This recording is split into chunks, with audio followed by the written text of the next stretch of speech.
Thursday and Friday of this week were Rosh Chodesh Kislev, which means that Hanukkah is on its way.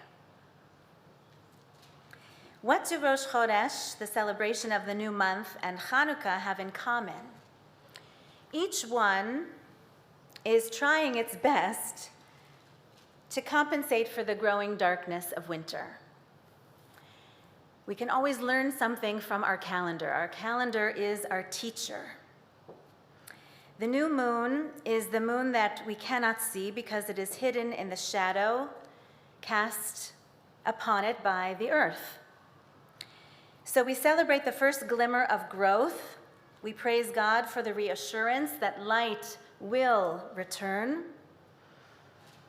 and that all will not be lost in the darkness.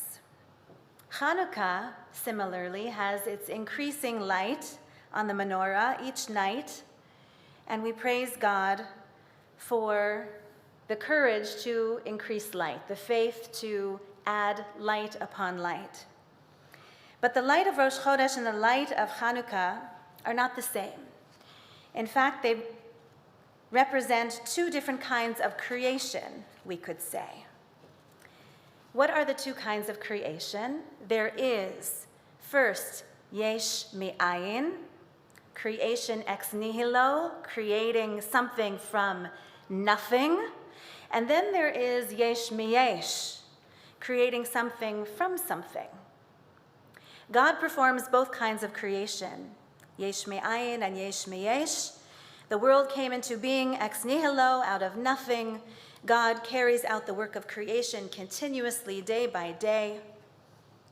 The orbit of the sun and stars, the moons and the planets, this is yesh me'ayin. This is God's work. Only God can do that kind of creation.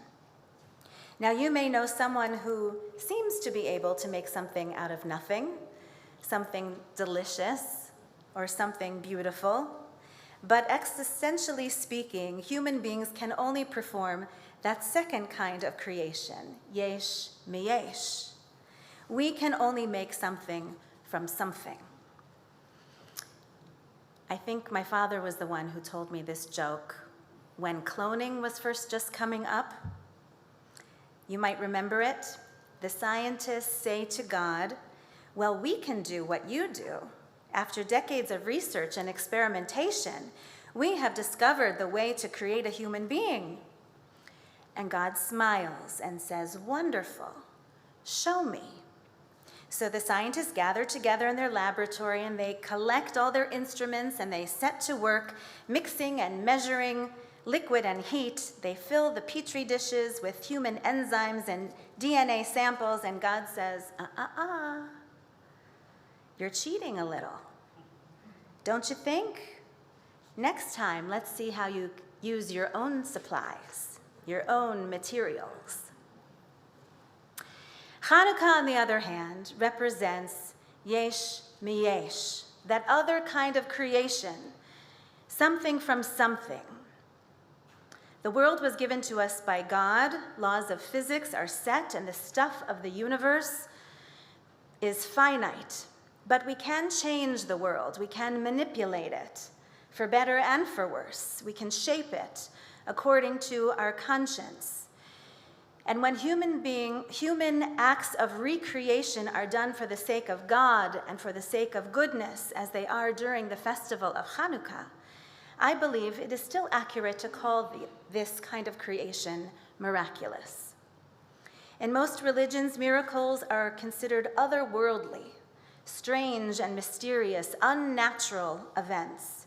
But in our tradition, the Hebrew word for miracle, nes, also means a sign. To witness a miracle is to observe extraordinary significance in an ordinary event. And we can't help to celebrate it.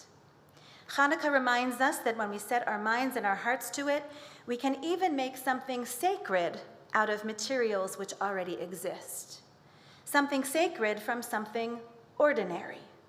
A bit of wax and thread, a thimbleful of oil, a pinch of lint, and poof, we have the powerful tools to make goodness and light shine in a dark world. This kind of miracle requires human initiative and human action. Human beings cannot create something out of nothing, but God's original yesh me'ayin, something from nothing, provides us with endless opportunities to create yesh me'yesh, something from something. We see this with our heroes of the Maccabees. They are our role models who create yesh me'yesh. Through their courage and commitment, they opened the door to a miracle. They fought back the Assyrian Greeks, dedicated the temple, relit the lamp, and according to rabbinic tradition, the oil was only enough to last for 8 days.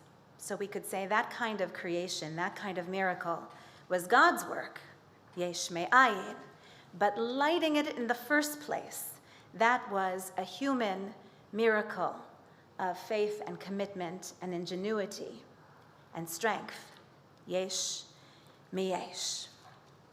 So if Rosh Chodesh stands for yesh me'ayin, the miraculous creation of something from nothing, and Hanukkah stands for yesh me'yesh, the kind of creation where something comes from something, then there is a third category, and that is Shabbat, which represents no creation at all, just yesh, just being present, just enjoying God's presence, just enjoying one another's presence. And no one teaches this better than Rabbi Abraham Joshua Heschel, so let me share just some of his wisdom with you tonight along these themes. Creation, we are taught, is not an act that happens once upon a time, once and for all.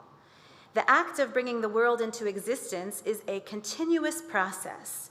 God called the world into being, and that call goes on and on. There is this present moment because God is present. Every instant is an act of creation. And then there is Shabbat. On the one hand, labor is a craft, but perfect rest, as we enjoy on Shabbat, that is an art, Heschel says. It is the result of an accord of body, mind, and imagination.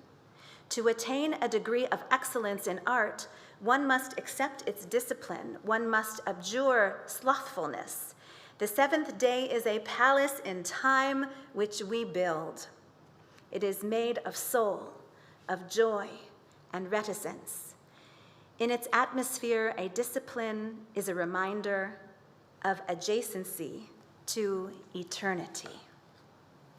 So let this Rosh Chodesh, which is just ended, call our attention to the creation of God's wonders, yesh me'ayin, and let this Hanukkah, which is now on the near horizon, ignite in us the courage and the commitment to rededicate ourselves to the kinds of acts of creation that are yesh me'yesh, something from something.